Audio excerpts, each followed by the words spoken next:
Permisi, Kang. Selamat pagi. Wah, selamat pagi, terima kasih. Sehat, Kang? Alhamdulillah, rajin sekali ini. Iya, lumayan gitu. Kalau nggak gini ntar nggak ada uang dong. Barista? Saya mirip barista. Mirip barista? Iya. Oh. Tetapi baru belajar. baru belajar. Yang penting saya punya kafe ini. Luar biasa. Lumayan. Tapi masih nyicil. Masih muda, sudah punya bisnis kafe seperti ini, keren. Alhamdulillah. Keren. Ya, Ya. kecil-kecilan lah. Baik. Kalau saya nggak salah, Kang Dede Yusuf kan ya? Sampai sekarang KTP masih begitu sih? Masih begitu, Iya, iya. alhamdulillah. Bener, Nat. Kang Dede Yusuf, alhamdulillah. Saya boleh dulu? Boleh. Masya Allah, seneng banget. Kafe saya, kafe ngopi, ngobrol perihal iman, ini didatengin sama idola saya. Oh, jadi ngopi di sini harus ngobrol perihal iman. Jadi di sini ngopi bukan sembarang ngopi, Kang. Dapat ilmu, Iya, tambahan iya. informasi yang berhubungan dengan iman. Luar biasa. Pasti orang yang duduk di sini adalah orang-orang yang beriman. Termasuk Kang Dede. Alhamdulillah. Alhamdulillah. Saya begitu dari depan jalan tadi mau lihat masuk, ini kayaknya penuh aura nih. Auranya yang positif dong. Positif pasti. Alhamdulillah. Makanya saya tadi tanya, ada kopi apa? Hah? Dia bilang, Pak mau kopi masuk surga nggak? Wah, Oh, ada. ngeri juga saya kalau begitu. Oh, terus masuk surga. Makanya. Tapi di sini Siapa namanya, maaf? saya Kinos. Kinos, oke. Mas Kinos ya. Iya, boleh ngobrol-ngobrol sedikit Kang Dede? Sambil Boleh. nungguin Kopi kan? Boleh. Biasanya saya kedatangan tamu Pak Ustadz, makanya. Maaf ya, saya nggak pakai masker. Tapi saya Nggak apa-apa. sudah vaksin, saya sudah antigen, sudah segala macam lah. Nat, saya punya pantun buat Kang Dede, boleh nggak sih? Boleh lah. Boleh nggak Kang Dede? Punya pantun sedikit buat Kang Dede? Oh, Boleh. boleh. Boleh ya? Boleh. Bunga sekuntum dicampur toge, jadi usaha di daerah Tomang. Oh, mantap. Assalamualaikum Kang Dede, kumaha damang? Tepuk tangan atuh. Luar biasa. Itu mikirnya setahun yang lalu loh. Gitu ya. Luar biasa nggak tuh? Kenapa akhirnya nih Kang Dede memutuskan untuk meninggalkan dunia entertainment sih, Kang? Dulu kan bisa dibilang lagi top-topnya gitu. Sebetulnya begini, kalau dibilang dunia entertainment itu ditinggalkan enggak? Masih? Karena dunia entertainment itu nggak pernah ada habisnya, nggak pernah berhenti. Masalahnya apakah aktif atau tidak? Oh. Nah, sampai sekarang saya masih bersama dengan teman-teman diundang untuk tampil lah gitu ya. Kadang-kadang main di TV, main di film, di bioskop, di beberapa bintang-bintang tamu gitulah. Iya. Hanya karena sekarang tugas saya banyak menghabiskan waktu, tentunya saya main nggak bisa full time job, ya kan? Ada komitmen yang Ada nomor satu skala prioritas ya. Betul. Jadi saya main lebih kepada karena saya tidak ingin meninggalkan dunia entertainment. Oke. Gitu. Dede Yusuf Macan Effendi atau yang lebih dikenal Dede Yusuf adalah aktor dan politikus Indonesia yang namanya cukup bersinar. Sejatinya perjalanan karir Dede Yusuf dimulai di dunia seni peran di tahun 1989. Peran Jojo dalam serial Jendela Rumah Kita yang tayang di TVRI seakan mengukuhkan jalan hidup Dede Yusuf di dunia hiburan tanah air. Namanya kembali mencuat ketika ia berperan sebagai Kendi di film Catatan Si Boy. Tapi nampaknya seorang Dede Yusuf masih haus akan tantangan. Tidak tanggung-tanggung ia mengambil langkah berani untuk terjun ke dunia politik. Kiprahnya dimulai sebagai anggota Dewan Perwakilan Rakyat di tahun 2004, kemudian Wakil Gubernur Jawa Barat di tahun 2008, dan terakhir kembali sebagai anggota DPR periode 2014 hingga 2019. Pertanyaannya sekarang, apa sebenarnya yang mendorong seorang Dede Yusuf untuk terjun ke dunia politik? Dan benarkah ia telah sepenuhnya meninggalkan dunia hiburan demi karirnya di dunia politik? Kang Dede pengen tahu, bener nggak sih kalau emang udah berpolitik, terus nggak boleh berkecimpung di dunia entertainment tuh? Enggak juga. Nggak bener ya?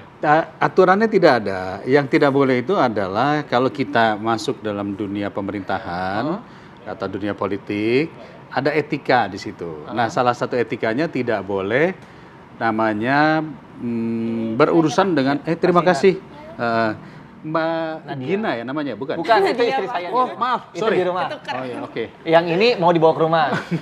Ya maksudnya batu-batu kerjaan juga banyak. Nah, jadi kita tidak boleh berurusan dengan yang berkaitan dengan APBN atau APBD. Oh. Tetapi kita boleh melakukan usaha yang tidak ada hubungannya dengan APBN dan APBD. Jadi kayak saya misalnya saya production house. Oke. Nah karena production house dunianya entertainment tidak ada hubungannya dengan APBN dan APBD kan, maka saya tetap menjalankan produksi saya, production house saya. Nah hanya masalahnya ada disebut sebagai etika. Nah kalau sudah sebagai seorang wakil rakyat, seorang pejabat negara, bupati, gubernur, tapi tiap hari jadi katakanlah host gitu di TV, itu namanya nggak benar. Karena skala prioritasnya yang mana dia? Yang di kantor. Mau yang mengurus negara atau mau di dunia entertain? Ini masalah skala prioritas saja. Oh, jadi aturan tertulis nggak ada. Aturan tertulis tidak ada. Takutnya kalau terlalu sibuk di dunia entertainment, ntar Kang Dede misalnya jadi pertanyaan, lo katanya ngurus negara. Betul. Kapan kerjanya gitu. Betul. Itu yang dikhawatirkan. Itu yang dikhawatirkan. Oke. Terus kenapa memilihnya misalnya pindah profesi atau mungkin alih profesi atau mungkin mendouble profesi? Kenapa yang dipilih itu politik, Kang Dede? Kenapa nggak pengusaha? Contoh peternak misalnya apa? Saya peternak juga. Peternak apa, Kang Dede? Saya peternak ayam dan sapi. Ini serius nggak nih? Beneran.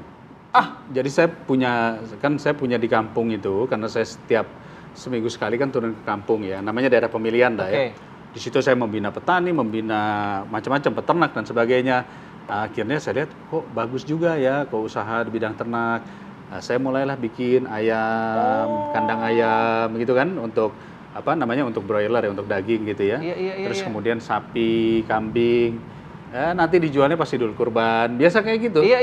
Ikut-ikut pengen tahu rasanya jadi masyarakat kecil kayak apa sih susahnya. Oh, ternyata susah. Yang susah bukan beternaknya, ngejualnya.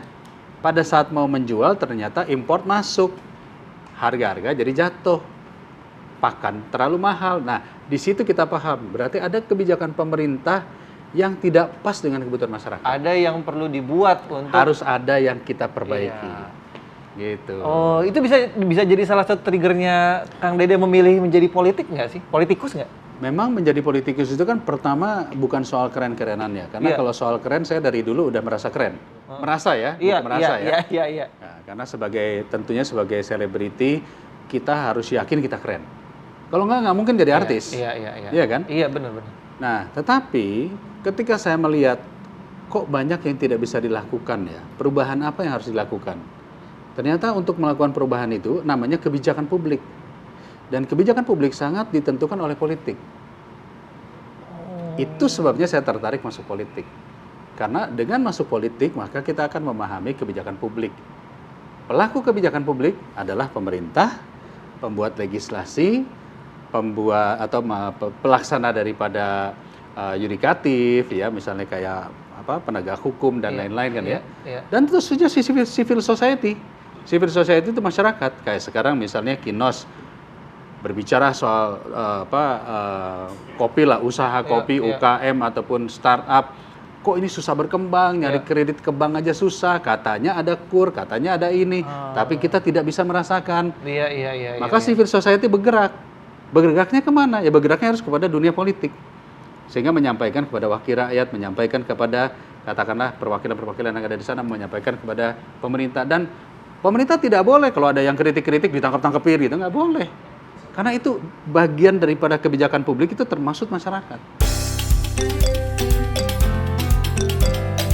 Tapi kadang-kadang suka dibilang, pencitraan. Jadi selalu aja kenapa sih menimbulkan image buruk gitu? Pencitraan baik atau buruk? Pertanyaan saya.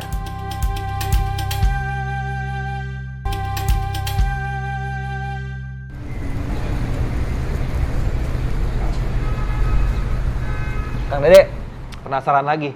Siapa tahu gitu besok-besok bisa jadi anak buahnya Kang Dede gitu. Jangan, harus jadi pemimpinnya Kang Dede. Amin. Ya belajar nih makanya kecil-kecilan gitu. Kang Dede pertama kali terjun ke dunia politik tuh karena emang cita-cita dari dulu, nggak sengaja diajakin atau emang punya basicnya? Jawabannya kecebur. Kecebur, oke. Kecebur. Diajakin apa gimana Kang Dede? Jadi gini, saya dulu mungkin awalnya saya terjun di dunia sosial ya. Saya mengatakan dunia sosial ya. Itu ketika main sebuah serial televisi, judulnya Jendela Rumah Kita. Iya. Jendela Rumah Kita ini adalah sebuah serial yang tahun 88 sampai tahun 92. Iya. Itu cukup hits lah. Nah, saya jadi salah satu tokoh di situ dan tokoh saya itu adalah tokoh yang memberontak atas kemapanan. Akhirnya lama-kelamaan saya karena syutingnya di bawah kolong jembatan, syutingnya di masyarakat-masyarakat terpinggirkan, daerah transmigrasi, jadi saya melihat realita yang disebut sebagai masyarakat kita yang masih termarginalkan. Iya. Di situ saya melihat bahwa ternyata ada yang bisa melakukan perubahan. Apa itu yang melakukan perubahan? Ya para pejabat, para pembuat kebijakan, gubernur, bupati, presiden, menteri, anggota DPR. Maka saya mengatakan, ini apa namanya? Ini namanya politik. Kalau begitu saya harus masuk politik. Nah, disitulah awalnya. Jadi based on skenario-skenario yang saya baca, saya merasa saya harus masuk politik. Gitu. Waalaikumsalam. Pamit dulu sebentar. Biasa ada tamu spesial. Silakan. Sebentar. Silakan. Waalaikumsalam warahmatullahi wabarakatuh. Sehat. Alhamdulillah sehat. Pak Ustadz udah biasa syuting kan? Oh, iya, Jangan belakangin kamera dong. Sini dong bukan ganteng. apa, masalahnya Sini dong aku kan ganteng. selalu mampir di sini bukan apa-apa. Tapi- Penting saya adalah pasti ada sesuatu yang baru hari ini. Yang baru adalah Apa? saya sudah dapat transferan. Ush, bukan itu. Tamu kita apa sekarang? Siapa? Tamu kita spesial. Pas banget Pak Ustadz kesini. Saya kebetulan mau jadi politikus. Ush, Boleh nggak sih Pak Ustadz? kalau tikusnya gampang sih. Salam politikus. Oh. Ya biasa ya aku. Nah, Nanti jangan banyak. diantar. Oke, Nah, tamunya tanpa gula. pasti Pak Ustadz kenal. Ya, Sama gantengnya sama Pak Ustadz. ya. Ayo kita kenalan. Ish. Assalamualaikum Kang Dede. Waalaikumsalam. Ini. Gimana Kang Dede? Sehat? Tadi udah sempat saya mention juga sama Kang Dede, biasanya datang ke sini, ini pelanggan setianya dari ngopi sini. Hampir hari-hari Pak saya Ustadz mampir sini Wijayanto. karena di sini bukan sekedar ngopi, Tapi ngobrol perihal iman. ganteng banget Pasti emang Pak banyak Ustadz nih. manfaat, banyak inspirasi dari sini. Saya selalu mendengarkan ini loh Pak saya Ustadz ini. selalu follow beliau. Sebelum jadi wagub saja, Iya. saya sudah biasa di rumahnya Mas Dede. Iya, Tepatnya di mamahnya Mas Dede. Betul. Mengisi Jadi, pengajian di rumah ibu saya. Terus. Belum lagi sejak, jadi mohon maaf saya tahu rumahnya, tahu lukisannya, tahu rumah besarnya Subhanallah. di Kemang di situ karena saya rutin ngisi Iya, iya, kajiannya. iya, iya. Iya, iya. Tapi saya lama nggak diundang lagi sama mama ya. Karena sudah pindah rumah. Oh pindah rumah? Pindah rumah. Sehat tapi Mama. Saya Alhamdulillah 80 tahun. 80 tahun. Tahun ini 80 tahun, alhamdulillah beliau masih sehat. Sehat, energik dan Energik. punya majelis taklim Punya yang majelis luar taklim. biasa. Rumah besar begitu rupanya. Jadi gini, Hmm. anaknya Mamah Dede. Ush. Iya benar Mama Dede. Yusuf. Mamahnya Dede. Iya, Pak Dede. Yang ketiga, ini contoh sukses. Dia memanfaatkan bukan sekedar selebriti, tetapi memberi manfaat bagi orang lain Masya Allah. untuk di politis yang sukses. Nah Pak Ustadz barusan saya sama Ya. Kang Dede ini lagi ngobrol tentang profesinya. Kang Oke. Dede ini bisa dibilang kan hijrah dari Iya. dunia ketenaran gitu kan, dunia hingar-bingar, terus sekarang ditinggalkan ke dunia politikus. Itu gimana tuh Pak Ustadz melihat perpindahan profesi segala macam? Apakah itu diizinkan? Ataukah mungkin disunahkan? Apa gimana tuh Pak Ustadz? Namanya juga hijrah. Hijrah itu satu. Gitu. Nanti kalau kamu baca surat At-Taubah, ayat 20, 21, 22 itu ada 8 janji Allah bagi orang yang berhijrah. Hijrah itu apa? Hijrah itu move. Ya, Hijrah itu adalah perubahan, change. ya. Hijrah itu adalah ada dua maknanya. Hajaro bisa berpindah, hajaro bisa berpaling. Ya, Berpaling dari yang jelek menuju yang positif. ya. Hijrah dari satu yang tadinya pokoknya minus menjadi positif, yang tadinya nggak punya peran sekarang menjadi solusi bagi umat. Itu hijrah. Oh, iya. Makanya satu, dia akan a'dhamu darajah, ditinggikan derajat. Derajatnya di sisi Allah yang meninggikan Allah. Makanya orang yang beri solusi bagi orang lain. Ya. Maka peran politisi itu sangat penting. Iya. Tetapi yang memberi solusi loh ya, Ya, bukan yang membebani rakyat ya. Itu Emang semua. ada? Ada tapi bukan yang ada di sini. Oh iya, pasti, Alhamdulillah, iya. pasti. Makanya yang Tenang kita aja, undang Pak yang Ustadz. jelas. Tenang aja, Pak Yang Ustadz. pasti-pasti lah yang kita Iya. undang. Ya, gitu. Yang kedua di situ akan jadi faizun, akan dimenangkan dunia sampai akhirat. Amin. Dan yang ketiga, dia dapat pahala, dia akan dapat kesenangan, ada kegembiraan, dijauhkan dari rasa sedih, bahkan surga menunggunya sebelum dia memasukinya. Amin ya Allah. Itulah hebatnya kalau seseorang menjadi sesuatu policy. Artinya dia policy maker itu luar biasa. Iya. Tapi kalau itu amanah ya, Iya, gitu. iya, Kalau benar. tidak amanah ya sama aja Nah, nanti. itu dia. Jadi Nah, masalah. Kang Dede, mohon maaf, nyung sewu sebelumnya. ya. Kenapa ya kalau sekarang kalau jadi seorang politikus nih Pak Ustadz, mudah-mudahan saya salah ya, kok konotasinya kok nggak baik? Kenapa ya? Ada semacam ketidakpercayaan gitu. Apakah politik itu selamanya kotor? Gitu. tuh, Kata Iwan gimana, Fals Kang juga Dede? itu. Apakah? Ya. Ya, kalau sebetulnya gampang ya menjawabnya. Saya kembali kepada teori kebijakan publik Ya, dulu ya. betul. Dalam membuat kebijakan publik, maka ada pelaku-pelaku kebijakan publik itu sendiri. Ya. Dan pelaku-pelaku itu akhirnya ada yang disebut the man behind the gun. Politik itu alat saja Ya. untuk the man behind the gun. Satu contoh ya, kalau politik itu dimainkan dengan baik, mungkin dia akan seperti Nelson Mandela, Ya. Mahatma Gandhi, ya kan? Ya. Orang-orang yang melakukan politik dengan cara yang baik, menimbulkan kedamaian. Ya. Rasulullah pun memainkan Rasulullah politik. juga, iya. Iya. Tapi kalau dia salah karakternya, dia seperti Hitler. Dia bisa membunyi, hanguskan, menghancurkan dan segalanya. Jadi ini masalahnya bukan the politics, tapi the person behind the gun. Jadi kalau misalnya bilang, kenapa politik yang terberitakan adalah yang kurang baiknya? Ya, itu. Yang baik-baiknya tidak terberitakan. Kok bisa begitu? Eranya zaman sekarang seperti itu. Dulu eranya orang mencari sesuatu yang bisa memberikan motivasi, memberikan semangat. Sekarang orang eranya mencari sesuatu yang settingan, yang viral, yang dirame-ramein. Ya. Nah ini pun semua juga terkait. Itu sebabnya politisi yang baik haruslah pandai-pandai mempublikasikan kinerjanya melalui ya apa yang disebut sebagai media, media sosial, tampilan. Kalau dia diam saja nggak ada yang tahu. Gitu. Tapi jangan sampai dibilang juga kadang-kadang nih ya, dibilang misalnya politikusnya ini ya mengeluarkan suara. Itu tadi seperti dibahas sama Kang Dede gitu. Tapi kadang-kadang suka dibilang pencitraan. Jadi selalu aja kenapa sih menimbulkan image buruk gitu? Pencitraan baik atau buruk? Pertanyaan saya. Nah misalnya sebenarnya baik, tapi ada aja yang bilangnya pencitraan nih. Nah, ada aja tuh nyinyir-nyinyir gitu, Kang Dede. Jadi saya harus kembali kepada teori demokrasi di Indonesia. Demokrasi di Indonesia itu adalah one man one vote. Ya. Karena one man one vote, untuk bisa dipilih dia harus populer. Ya. Untuk populer dia harus memperkenalkan dirinya. Ya. Ya kan? Ya. Setelah dia populer, dia punya yang namanya elektabilitas. Ya. Kira-kira gitu kan? Betul. Itu sebabnya Kinos jangan kaget kalau hampir semua politisi, bukan artis. Ada yang pejabat, ada yang menteri, ada yang gubernur. Setiap hari hadir di media sosial. Ya. Ngapain coba? Pencitraan. Karena eranya seperti itu. Jadi pencitraan itu ada yang baik, ada yang buruk. Makanya ada dua sikap di dalam Islam. Satu ya pentingnya memilih.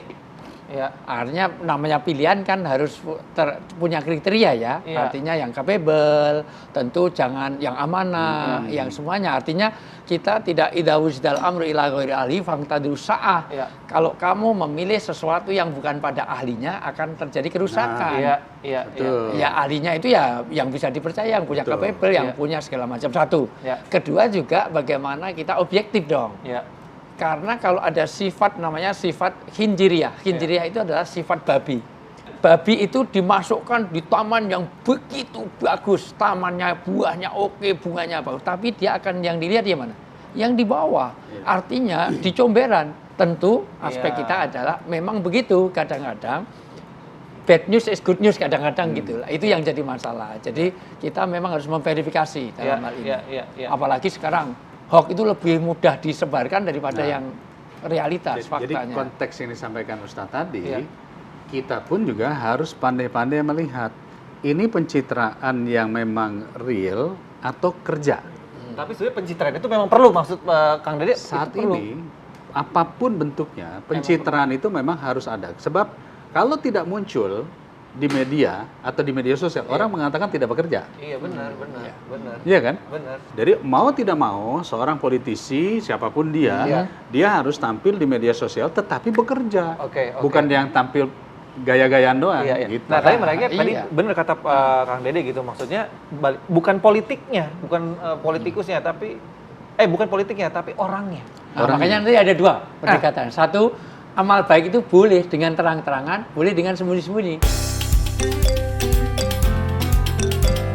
Ganjar Pranowo itu ketua BEM sama saya. Anies Baswedan itu dulu juga ketua rohanian. Saya sempat ngajar Anies. Temennya udah top semua. Ya, kebetulan satu alma mater, kebetulan Calon Menteri Agama. Ini jelas.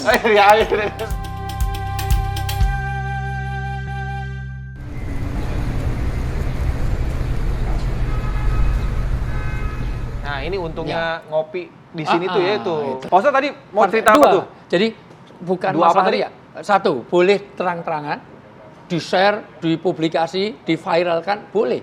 Kalau itu untuk niat baik, untuk memancing orang biar orang termotivasi. Dan bukan cuma cover, emang bener-bener baik. Memang, artinya saya aja nyumbangnya 1 miliar, apalagi anggota dewan misalnya gitu. Iya. Kinos saja bisa nyumbang untuk Semeru 100 juta kok, apalagi yang lain. Iya. Misalnya, boleh nggak apa-apa.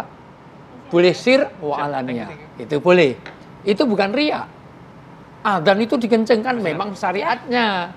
Adzan kok kenceng-kenceng itu ria? Enggak, memang dia harus supaya orang ingat. Oke. Supaya dia memberitahu orang lain. Tapi juga boleh dengan diem-diem untuk jaga hati. Nyumbang hamba Allah juga boleh. Tetapi ada ingat, teman-teman semuanya apapun profesinya ya, amal solihat itu ada 4 syarat. Satu, amal solihat itu sesuai dengan agama ya. Artinya sesuai dengan aturan agama. Misalnya, nyumbang itu baik, tapi kalau hasil korupsi, bukan kebaikan. Haji itu baik loh ya, tapi uang korupsi gitu. Kunker baik, tapi ngambil jatahnya orang atau pokoknya bukan jobnya lah gitu. Jadi satu, semuanya jadi baik ketika sesuai dengan syariat agama. Kedua, sesuai dengan profesionalitas, proporsionalitas dan waktunya. Ya. Artinya kalau misalnya ini nyabuti rumput, mau bersihin nyapu jalan itu bagus, tapi seorang anggota dewan kok nyapu jalan terus apa, itu bukan bidangnya. Maksudnya biar orang lain, tidak hanya anggota dewan, mau jadi menteri, mau jadi pejabat apa, pejabat publik kok tiap hari yang di-share tentang bagaimana dia nyapu di jalan, itu biar orang lain. Ini hanya contoh kan? Contoh, Contoh aja kan? Nggak real kan? Tidak hanya itu, Oke. seorang ustadz di pondok tiap hari nyapu jalan, enggak, yang nyapu biar santri. iya. Itu enggak solihat namanya. Iya, Yang ketiga tidak boleh hanya temporal, harus jadi habit. Habit. Iya, kebaikan itu harus jadi habit. Jadi kalau hanya, maka tuntutannya bukan soleh, tapi solihat. Iya. Solihat itu jamak. Solihat itu berkali-kali. Jadi kalau sholat tahajud setahun sekali, itu bukan solihat. Tapi ada rutinitasnya. Iya. Jadi Bang Dede nyumbang kita cuma sekali datang, traktir sekali, itu belum solihat. Belum solihat. Harus sering. Sering. Iya, Oke, sering. habis ini kita kumpul di kafe lain. Itu maksud saya, Paham ya maksud saya, Bang Dede? Ngerti banget. Iya, masa anggota dewan nggak paham. Justru ya saya lagi bertanya, kan tadi sudah saya katakan ya. Jadi politik itu kan sangat bergantung orangnya. Iya. Justru orang seperti beliau ini yang kita butuhkan di politik. Kenapa? Sudah punya partai. Saya itu partai kecil aja nggak mohon maaf, pesan partai kecil ini nggak dikirim-kirim, malah partai besar. Mestinya siapa partai yang besar dagang? ya. Padahal dia nggak melayani partai besar, Bukan partai kecil. dagang, beda partainya dari Kang Dede gini. Iya. Kang Dede ngobrol lagi sama Kang Dede. Iya. nih. Saya lebih baik apa ya, biar saya nggak kemana-mana, tapi mudah-mudahan ada di mana-mana. Udah lah, Kang Dede sama saya. Iya. Apa? Pak Ustadz di sini aja sama saya, jadi bawa kemana-mana. Iya. Kang Dede udah. Kalau ngomongnya seperti itu. Tapi Tapi saya kasih nomor jadi. sudah. Saya aja gimana? Kang Dede pengen tahu juga, waktu itu mengalami transisi dari entertainer ke politik, itu berapa lama, udah gitu apa yang dipersiapkan, belajarnya di mana gitu, siapa tahu Kinos juga bisa gitu. Ya, godaan paling besar di apa? Kalau dibilang belajar, tentu memang politik ini nggak ada pembelajaran khusus. Nggak ada sekolahnya. Sekolahnya ada, ya namanya ilmu politik, ilmu oke. sosial, ilmu politik ya. Tetapi berpolitik tidak ada pembelajarannya. Jadi yang paling baik, saran saya adalah masuk di dalam organisasi. Karena organisasi itu adalah cara untuk kita belajar berdemokrasi, dan ketika belajar demokrasi, otomatis kita belajar berpolitik. Contoh, misalnya kita masuk ormas, Ya. organisasi kepemudaan, mahasiswa, dan itu berpolitik, ya kan? Oke. Bagaimana sidang, bagaimana merebut kekuasaan, bagaimana mempertahankan kekuasaan dan sebagainya. Itu bagian daripada Ketua OSIS, Ketua OSIS, Ketua Ketua Senat. BEM. Jangan saya Ketua BEM. Iya. Ganjar Pranowo itu Ketua BEM sama saya. Nah. Anies Baswedan itu dulu juga Ketua Rohanian. Iya. Saya sempat ngajar Anies. Temennya udah top semua. Ya, kebetulan satu alma mater, kebetulan Calon Menteri Agama. Ini jelas. Ya, saya belum siap, Mas. Saya belum siap. Belum ya? Mohon maaf. Oke. komisaris insya Allah nih. Komisaris insya Allah. Oh, enggak lah. Nah, jadi kembali pada cerita itu, Ya. kalau kita sudah berada di situ dan kita memahami, karena politik itu kan bagiannya adalah bagaimana memahami orang lain, bukan memahami diri sendiri saja. Ya. Bagaimana memahami orang lain dan bagaimana kita bisa bersama-sama mencapai tujuan yang diharapkan. Tujuan yang diharapkan adalah manfaat. Nah, itu butuh proses. Jadi mungkin saya 2 tahun pertama itu ya masih kayak bengang-bengong aja. Ya, ya. Tapi itu dalam kategori normal atau wajar nggak? saya rasa hampir semua politisi yang masuk baru awal itu pasti awal-awalnya semua masih banyak yang blank. Lalu kemudian ketemulah senior. Nah, kalau misalnya kita katakanlah kita berkumpulnya Ya. dengan senior-senior yang jauh lebih bijak, pandai memanfaatkan, memilih kalimat-kalimat dengan baik, maka tidak akan menjadi politisi yang kasar katakanlah. Gitu. Jadi semua itu sangat bergantung pilihannya. Misalnya Kinos mau masuk nih. Pertama pilihannya mau masuk partai apa. Yang kedua pilihannya siapa patronnya. Patron itu berarti apa ya? Ya, klien Simbol apa? yang kita harapkan. Saya kepengen seperti itu. Otomatis itulah yang akan membawa kita ke arah menjadi politisi seperti apa gitu. Oke, berarti ada di situ ada aspek memilih juga tuh ya. Ada. Oke, balik lagi nih, misalnya Kinos tempatkanlah atau posisikan dia sebagai yang awam atau masyarakat deh, gimana caranya memilih atau mengetahui ini politikus emang baik atau politikus yang pencitraan? Kamu diluruskan dulu niatnya. Jadi semangatnya adalah semangat untuk kebaikan. Karena Quran sendiri menyebut semua politisi ataupun profesi apapun itu tasarruful imam ala ro'yati manutun bil maslahah. Jadi pastikan kita itu untuk kemanfaatan dan kemaslahatan seluruh umat, termasuk kebijakan. Apa yang mohon maaf, terus terang kalau saya wakilkan, kebetulan di komisinya Mas Dede itu saya mewakilkan ke Desi Ratnasari dan Mas Dede. Dua-duanya itu sohib saya baik. Oh gitu. Ya, Berarti itu. itu udah pilihan. Saya Oh, belum Desi. ada pilihan Pak Ustadz. Saya lebih memilih Desi Ratnasari. Enggak. Saya belum ada pilihan, Desi Pak Ustadz. enggak, Desi, Mas Dede dan yang lain-lain lah maksud Iya, saya. iya. Karena itu bagian dari yang memperjuangkan aspirasi kita kan. Iya, Maksud iya, saya iya. harus ada orang-orang yang Betul. bagaimana lurus di situ. Iya, Betul. Karena jangan sampai rumornya hanya datang, duduk, duit, cuma diem, duit. kan. Duduk diam duit. Nah, jangan sampai itulah. Iya. Berarti Pak Ustadz udah milih. Udah ada pilihan di hati. Sudah saya wakilkan. Saya browsing dulu ya, memilih partai bentar ya. Boleh dong? Kalau saya enggak. Enggak begini, ini supaya kita tidak terjebak ya. Saya pun juga demikian. Sebetulnya pada awalnya waktu masih muda, ini mau kemana, mau ngapain. Nah, tadi benar yang dikatakan Ustadz, niatnya mau apa? Ya. Niatnya ingin memberikan manfaat. Ini apa? Iya. Ketika saya terjun pertama kali, saya sudah sebagai artis 25 tahun, sudah menikmati. 25 tahun? Bang Dede? Ya waktu itu 25 tahun jadi artis kan, sudah menikmati popularitas, menikmati punya uang, menikmati dihargai orang, macam-macam lah. Ya. Terus apa yang mau saya sumbangkan kembali buat negara, buat rakyat tuh apa? Iya. Kan kembalinya itu dulu. Iya.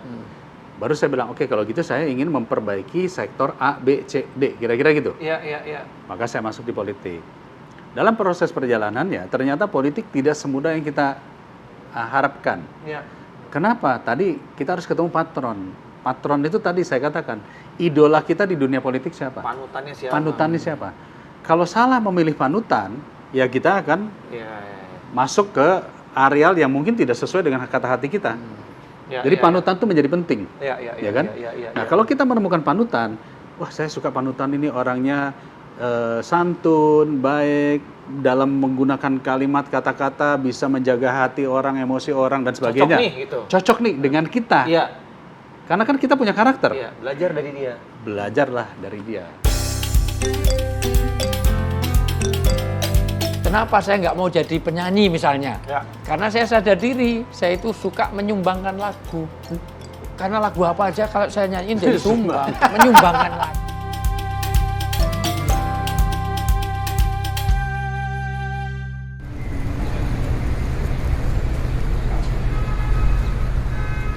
Nah, Pak Ustadz, berarti kalau misalnya Kinos masuk dunia politikus, diridoi nggak nih sama Pak Ustadz? Diri itu nggak diri, kita harus tahu koridornya. Iya. Kita on the track apa enggak? Satu tentu nanti niatnya ya, kedua niat kerja, kemudian cara kerja kita, Ya. ketiga bidang kita itu harus sesuai dengan profesional dan proporsional kul ya maula ala sakilati. Kalau memang kita tidak punya penguasaan terhadap itu, jangan masuk di situ. Kenapa saya nggak mau jadi penyanyi misalnya? Ya. Karena saya sadar diri, saya itu suka menyumbangkan lagu. Karena lagu apa aja kalau saya nyanyiin jadi sumbang, menyumbangkan lagu. Jadi saya nggak mau. Lucu loh, Pak Tapi Ustadz, serius Pak. loh. Iya. Loh kalau aku mau jadi, aku tuh biasa main di mana-mana, tapi saya nggak mau jadi artis. Saya main di gedung bioskop, main di mall, main di mana. Saya main di Bukan main mana-mana. filmnya, Iya, maksudnya. tapi kan saya main kan. Ada yang salah dari saya? Itu dia mah. Sekarang dibaca surat Al Imran dong. Ali Imran berapa? 159. Oh, Ini supaya betul, kita betul, dalam betul. koridor ya. Kenapa Bismillahirrahmanirrahim. kita diperlukan ada musyawarah, ada anggota dewan, kita harus seleksi. Kita harus selektif karena Ya. ini dipilih. Ya. Kalau jadi rakyat nggak usah lahir pasti jadi rakyat. Ya. Tapi kalau jadi pemimpin harus terpilih dong. Oke, Ya, siap. coba Ali dibaca. Imran 159. Iya. Bentar ya, Kang Dede ya. Iya. Auzubillahiminasyaitonirrajim. Bismillahirrahmanirrahim. Maka berkat rahmat Allah engkau Muhammad SAW berlaku lemah lembut terhadap mereka, sekiranya engkau bersikap keras dan berhati kasar. Tentulah mereka menjauhkan diri dari sekitarmu. Karena itu maafkanlah mereka dan mohonkanlah ampunan untuk mereka. Dan bermusyawarahlah dengan mereka dalam urusan itu. Kemudian apabila engkau telah membulatkan tekad, maka bertawakallah kepada Allah. Sungguh Allah mencintai orang yang bertawakal. Cocok ya? Betul. Ada 15 poin, Ya. tapi nggak saya sampaikan semua. Tiga aja. 3 aja. Satu tentang pentingnya berlaku lemah lembut, kasih sayang, Ini. orientasi pada rakyat. Itu Nah, penting itu ya. Itu satu. Jadi perhatian, kepedulian pada rakyat. Ya. Jadi Anda dibayar sepatu semuanya dari rakyat, makanya namanya wakil rakyat. Yang kedua musyawarah tadi. Ya. Ketiga jangan lupakan Allah. Jadi ini adalah misi di mana ini peran kita sebagai ibadah. Jadi mohon maaf, jadikan anggota dewan itu bagian dari ibadah. Betul. Jadi artis bagian dari ibadah. Betul. Itu poinnya. Betul. Tadi kan ditanya ya, Ya. kenapa? Karena begini, ketika disebutkan bahwa berlakulah, berkata-katalah dengan lemah lembut dan kasar, jangan. karena kalau kita berhadapan sama masyarakat itu kan ingin mengutarakan keluh kesahnya dengan cara apapun, termasuk kadang-kadang kata-katanya kasar. Ya. Tetapi kita sebagai wakil rakyat, sebagai pemimpin, kita harus menerimanya. Oh, karena itu yang dibutuhkan rakyat. Harga sembako lagi naik, harga cabai lagi naik, Ya. harga premium naik. Ya. Wajar masyarakat teriak. Kita harus berkata-kata yang lebih lembut. Untuk apa? Untuk menenangkan dan juga melakukan teguran kepada pemerintah. Misalnya, jangan naikkan harga. Ya. Inilah yang tadi disebut namanya adalah skill of communication. Yang bahasa Arabnya artinya? Ya, bagaimana dia punya bijak hikmah di dalam bicara. Karena nggak bisa disalahkan loh, mohon maaf. Banyak orang ODP, orang nggak punya penghasilan.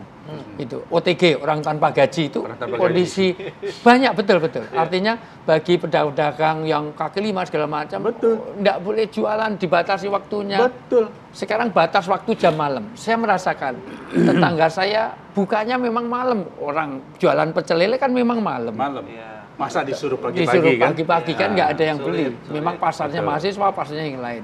Kalau semuanya harus tutup kan wajar kalau dia menjerit tentang itu. Bahasa mereka ya seperti itu. Pasti teriak. Iya. Nah, kita sebagai wakil rakyat harus menjembatani Itu. dengan bahasa yang jauh lebih baik, bukan sekedar ikut teriak-teriak juga. Wahai pemerintah, tolong turunkan subsidi, tolong turunkan bantuan agar masyarakat bisa hidup dengan baik. Nah, itulah tadi skill of communication. Lalu yang kedua tadi yang kata Ustadz, setelah berlemah lembut musyawarah. Musyawarah. Nggak mungkin bisa diselesaikan sendirian. Iya, benar. Nggak mungkin. Saat ini misalnya saya sedang mengurusi ada katakanlah guru-guru yang sedang teriak karena tidak bisa lolos seleksi untuk menjadi pegawai P3K, ASN. Semuanya teriak. Kita nggak bisa menyelesaikan satu persatu. Kita harus kumpulkan bahan, lalu kita berbicara kepada pemerintah. Tolong dong pemerintah, hargai perjuangan mereka yang sudah mengajarkan. Nah itu dibutuhkan kebersamaan, nggak bisa sendiri-sendiri. Musyawarah itu tadi. Musyawarah. Jadi sangat benar sekali. Dan yang terakhir adalah kembalikan segala sesuatunya kepada Allah. Bahwa kita di sini hanya berusaha. Ya. Ada kekuatan lain yang lebih besar yang bisa menentukan. Masya Allah. Dan kita harus yakin. Nah, supaya tahu itu, coba kasih tip dong buat Kinos atau mungkin buat pemirsa, gimana sih untuk caranya belajar jadi politikus yang baik dan benar? Ya sebetulnya paling mudah Ya, adalah paling simple deh. berkumpullah dengan orang-orang yang tepat. Kalau tadi saya katakan, kalau salah kita menetapkan kita berkumpul dengan siapa, maka kita jadinya salah juga. Iya. Jadi Kinos tinggal lihat aja, kira-kira politisi-politisi seperti apa yang cocok dengan pribadinya Kinos. Lalu berkumpullah dengan mereka. Kumpul, hangout, ngobrol, nanti cepat atau lambat pasti akan terjadi transfer of knowledge. Karena politik itu sekali lagi, nggak bisa duduk di kelas, politik begini ya, nggak bisa. Bukan dikte ya. Ini pengalaman. Jadi lebih kepada pengalaman empiris dan juga bagaimana setiap orang mengelola permasalahan. Ada orang yang mengelola permasalahan tuh langsung konflik. Ada orang yang ketika bertemu dengan permasalahan, dia tenangkan pikiran dulu, lalu kemudian dia renungkan, terus ketemu bottleneck-nya apa. Iya. Dan untuk menemukan bottleneck itu, kalau pengalaman saya nih, kita harus selalu berada dalam kondisi tenang. Nggak boleh kita menjadi orang yang gusa-gusu. Karena kalau gusa-gusu, membuat kebijakan publik gusa-gusu, rakyat yang berakibat. Kayaknya saya cocok deh sama Kang Dede nih. Oke, yuk. Bisa aja nih Kang Dede. Oke, Pak Ustadz, nih ada tamu spesial hari ini, informasi dan juga pembelajarannya juga spesial nih. Tapi kalau dari semua tadi obrolan, pembelajaran apa kita dapat hari ini, Pak Ustadz? Bismillahirrahmanirrahim. Dulu Imam Ghazali itu memberikan satu tamsil ibrah yang luar biasa. Ada negeri berkuping satu. Awalnya dari kesalahan di dalam memilih pemimpin, kesalahan di dalam orang yang tidak profesional, orang yang tidak itkon, tidak pas di dalam tempatnya. Idza wusidal amru ila ghairi ahli famtadrus sa'ah. Kalau kamu menempatkan sesuatu bukan pada ahlinya, maka akan terjadi kerusakan. Seorang yang ahli agama tidak perlu dia bangun jembatan. Demikian juga orang engineer jangan ngajarkan agama, karena dia tidak tahu tentang seluk-beluk mengenai ilmu Quran dan hadis. Sesuai pada bidangnya masing-masing. Awalnya negeri itu dipimpin oleh orang yang tidak profesional. Negeri itu berkuping satu. Maka raja ini tidak ingin sendirian di satu negeri kupingnya satu. Maka memerintahkan seluruh gubernur dan menteri yang diangkat harus kupingnya satu. Maka dipotonglah semua kuping yang menteri-menteri dan gubernur. Gubernur malulah kunjungan daerah hanya ada kuping satu, dirinya sendiri. Maka wali kota dan bupati yang saya angkat kupingnya harus dipotong satu. Maka ternyata bupati pun tidak mau sendirian di satu kabupaten, kupingnya cuma satu. Maka camat-camat yang jadi saya angkat harus kupingnya satu. Camat tidak mau ketinggalan. Saya kalau kunjungan daerah, mosok saya cuma kuping satu. Maka lurah yang saya angkat, semua lurah kepala desa harus kupingnya satu. Lurah dan kepala desa pun nggak mau, ketua RT dan RW yang saya angkat harus kuping satu. Dan RT pun nggak mau ketinggalan. Saya nggak mau dong, mosok satu RT yang kupingnya satu cuma satu. Semua orang yang pengen KTP, akte kelahiran harus kupingnya satu. Jadilah negeri berkuping satu. Pembelajarannya apa? Pentingnya kita memilih yang tepat. Orang-orang yang amanah. Orang-orang yang mudah-mudahan seperti Mas Dede Yusuf, itu amanah kita ini, aspirasi ini. Dan supaya nanti negeri ini jadi negeri yang baldatun thayyibatun warabul ghafur. Kedua, sadar diri. Kalau kita memang hanya kemauan, tapi nggak punya pengetahuan dan kemampuan skill yang cukup, tentu tidak. Kita harus bisa mengukur diri. Yang berikutnya, niatilah inna sholati, wa nusuki, wa mahyaya, wa mamati. Semuanya lillahi ta'ala. Semuanya untuk ibadah. Mudah-mudahan ini cara kita untuk meraih surga kita nanti bersama-sama. Alhamdulillah. Terima kasih. Luar biasa. Terima kasih.